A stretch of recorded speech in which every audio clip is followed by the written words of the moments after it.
रोज एक नई कहानी देखने के लिए चैनल को सब्सक्राइब करें और बेल आइकन दबाना ना भूलें। कोकिला की बहू अंजलि सुबह सुबह पौधों में पानी डाल रही होती है।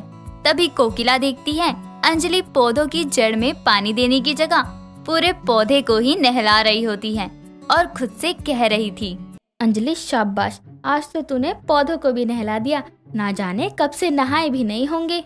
ये सुनकर कोकिला अपनी बहू से कहती है, बहू ये तू क्या कर रही है?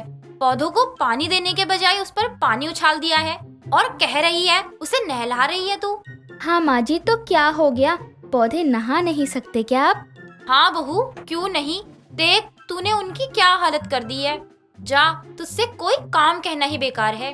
कोकिला की बहू मन से चंचल है और उसे उसकी सास जो भी कहती वो बहुत सीधे और चंचल मन से किया करती, पर उसका मन तो कुछ ज्यादा ही चंचल था। एक रोज कोकिला अपनी पड़ोसन विमला से बातें कर रही होती है, जिसमें कोकिला अपनी बहू की तारीफ करते हुए विमला से कहती है, मेरी बहू तो गाय सी सीधी है विमला। तभी ये बातें अंजलि सुन लेती है और वो अपनी सास कोकिला से कहती है, माँ जी, मैं गाय सी दिखती हूँ पर मैं तो 2 पैर पर चलती हूँ, मेरी तो पूंछ भी नहीं है, क्या सच में मैं गाय की तरह हूँ? सच कह रही है तू कोकिला, तेरी बहू तो गाय से भी ज्यादा सीधी है। अंजलि ये क्या कर रही है? मैंने कहावत कही है, बस ये क्या तरीका है? मुझे लगा आपने ना जाने मुझ में ऐसा क्या देख लिया कि मुझे गाय बना दिया। यही वजह थी कि कोकिला अपनी बहू को कहीं बाहर निकालने में या कहीं लेकर जाने में 100 बार सोचती थी, क्योंकि कहाँ क्या बोलना है, क्या करना है, ये अंजलि बिल्कुल भी नहीं सोचती थी। एक रोज विमला कोकिला के घर आती है और कहती है, कोकिला थोड़ी शक्कर मिलेगी क्या? आज मेरे घर में शक्कर खत्म हो गई है, देखना चाय चढ़ाकर आई हूँ और शक्कर खत्म हो चुकी है। मेरा घर कोई दुकान थोड़ी है जो तू हर सामान दुकान जाने से पहले यहाँ लेने आ जाती है। तभी ये सुनकर अंजलि कहती है, माँ जी, आपने उस दिन क्या कहा था जब विमला आंटी चाय की पत्ती मांगने आई थी? तो आपने कहा था कि अगली बार से उस चुड़ैल को मना कर दियो कि कोई भी सामान नहीं मिलेगा, और अगर हो भी तो इसलिए आंटी, मेरे घर कल ही माँ जी ने 5 किलो चीनी मंगवाई है, लेकिन माँ जी ने देने से मना किया है, सॉरी। कोकिला तू मेरे बारे में ये सब बोलती है? मैंने कभी नहीं सोचा था। वो तो तेरी बहू सीधी और चंचल है मन की, जो सब कुछ कह देती है, वरना तू तो ना जाने मेरे बारे में क्या क्या कहती होगी। नहीं विमला, ये तो कुछ भी बोलती है।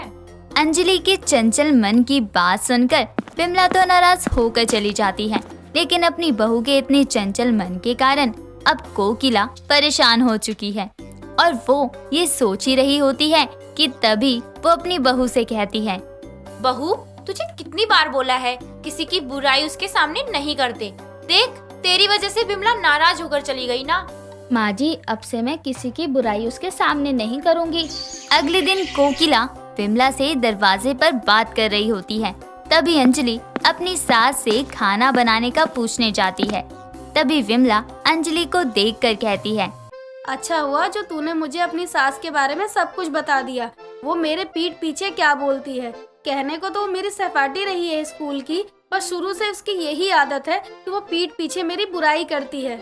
और अब अगर ये मेरे बारे में कुछ कहे तो मुझे जरूर बताना, अंजलि बहू। तभी अंजलि विमला के पीठ की साइड खड़ी हो जाती है। ये देखकर विमला अंजलि से कहती है, बहू तू मेरे पीछे क्यों खड़ी है, आगे आना। नहीं नहीं विमला आंटी, मम्मी जी ने कहा है कि किसी की भी बुराई उसके सामने नहीं करते, बल्कि पीठ पीछे करते हैं, इसलिए मैं आपकी पीठ के पीछे खड़ी हूँ, आप घूमिएगा मत। हाँ मैंने ये तो कहा था, अब देख तेरी बुराई सुनने को मिलेगी। बहू रहने दे, तू पीछे भी मेरी बुराई ना कर, आगे आ जा। हर बार अपनी चंचल मन से घर से बाहर तक अंजलि सीधी सादी लड़की के तौर पर जानी जाती थी, जिसके बारे में लगभग पूरे मोहल्ले को पता था, और दूध से लेकर पेपर बांटने वाले तक को भी अंजलि की नादानी का पता था। एक दिन अंजलि के घर पर जब कोकिला नहीं होती तो कबाड़ी वाला आता है। वो अंजलि से कहता है, दीदी जी, रद्दी पेपर कोई पुराना सामान हो तो आप मुझे दे दीजिए, मैं उसके बदले आपको पैसे दूंगा। अच्छा, तो तुम पुरानी चीजों के बदले पैसे देते हो? हाँ दीदी जी। कबाड़ी वाले की बात सुनकर अंजलि अपना दिमाग लगाती है और घर के पुराने सामान में फ्रिज, टीवी, अपनी सास का मोबाइल, ये सब कबाड़ी वाले को दे देती है।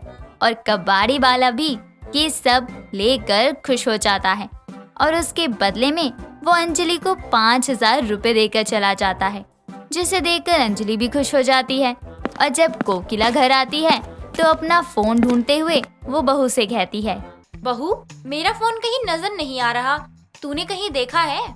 माँ जी, आप पहले ये पूछो ना आपके फोन को मैंने कितने में बेचा है। क्या बेच दिया? कब? कहाँ? किसको? इतने में माँ जी, और मैंने तो अपनी पुरानी फ्रिज और आपका टीवी भी बेच दिया ताकि नया टीवी आ सके।